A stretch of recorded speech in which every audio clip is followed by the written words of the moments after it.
Halo guys, welcome back to my YouTube channel. Kali ini kita akan belajar tentang golongan dan periode dalam sistem periodik unsur. Dalam sistem periodik unsur, terdapat 8 golongan dan 7 periode. Penyusunan unsur dengan arah mendatar ke kanan disebut periode, sedangkan penyusunan unsur dengan arah ke bawah disebut golongan. Yang pertama, kita lihat tentang golongan. Suatu unsur dalam sistem periodik disusun berdasarkan konfigurasi elektronnya, karena tiap unsur memiliki konfigurasi elektron yang berbeda. Untuk lebih jelas mengenai konfigurasi elektron, akan kita pelajari dalam video pembelajaran yang berikutnya ya. Nah, dari konfigurasi elektron ini, jumlah kulit dan elektron valensi bisa kita ketahui. Adapun unsur-unsur yang memiliki kesamaan jumlah elektron valensi disusun dalam satu lajur vertikal yang disebut golongan. Jadi, unsur-unsur yang berada dalam satu golongan selain memiliki jumlah elektron valensi yang sama, juga memiliki kemiripan sifat kimia dan sifat fisika. Tabel periodik modern sendiri terdiri atas 8 golongan utama atau golongan A dan 8 golongan transisi atau golongan B. Golongan A terdiri dari golongan 1A sampai golongan 8A, sedangkan golongan B terdiri dari golongan 1B sampai dengan golongan 8B. Ini adalah golongan 1A, 2A, 3A, 4A, 5A, 6A, 7A, dan 8A, sedangkan ini adalah golongan B.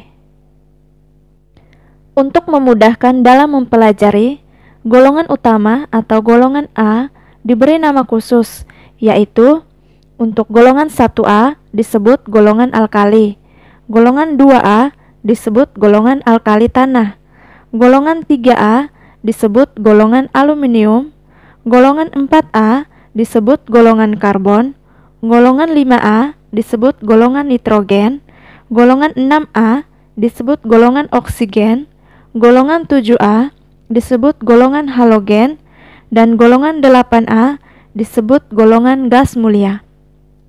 Nah, untuk memudahkan dalam menghafal unsur-unsur golongan utama, digunakan jembatan keledai yang nanti akan saya tunjukkan pada video pembelajaran berikutnya ya. Yang berikut, golongan transisi. Golongan transisi merupakan sekelompok unsur yang nomor golongannya sama tetapi tidak mempunyai persamaan sifat dengan golongan utama pada unsur golongan yang sama. Semua unsur golongan transisi merupakan unsur logam sehingga biasa disebut logam-logam transisi. Pada golongan transisi terdapat unsur-unsur transisi dalam. Golongan transisi dalam terdiri atas 14 unsur lantanida yang terletak setelah unsur lantanium dengan nomor atom 58 sampai nomor atom 71 dan 14 unsur aktinida yang terletak setelah unsur aktinium dengan nomor atom 90 sampai 103. Penempatan unsur-unsur deret lantanida dalam satu kotak karena kemiripan sifatnya yang besar. Sedangkan unsur-unsur deret aktinida merupakan unsur transuranium, yaitu unsur-unsur radioaktif yang berasal dari uranium. Yang kedua, periode. Dalam sistem periodik modern, terdapat 7 lajur horizontal yang disebut periode. Dinamakan periode karena sifat-sifat yang dimiliki unsur-unsur dalam satu periode berulang secara periodik. Unsur-unsur yang memiliki jumlah kulit yang sama disusun dalam satu periode. Jadi kita ingat kembali bahwa dalam satu golongan, unsur-unsur memiliki jumlah elektron valensi yang sama, sedangkan dalam satu periode, unsur-unsur memiliki jumlah kulit yang sama. Periode dibedakan menjadi 2, yaitu periode pendek dan periode panjang. Nah, kita lihat periode pertama berisi 2 unsur. Periode kedua berisi 8 unsur. Periode ketiga berisi 8 unsur. Periode 4 berisi 18 unsur. Periode kelima berisi 18 unsur. Dan periode 6 berisi 32 unsur. Sedangkan periode 7 adalah periode yang belum lengkap. Periode pertama sampai periode ketiga disebut periode pendek. Sedangkan periode 4 sampai dengan 7 disebut periode panjang. Periode 6 merupakan periode terpanjang berisi 32 unsur. Periode ini berisi golongan 3B yang sifatnya mirip dan ditulis di bawah tabel periodik unsur, disebut golongan lantanida.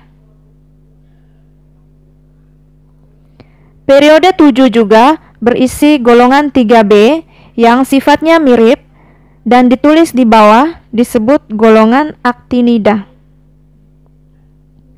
Dua golongan ini disebut golongan transisi dalam, yang kita sudah belajar tadi pada bagian golongan.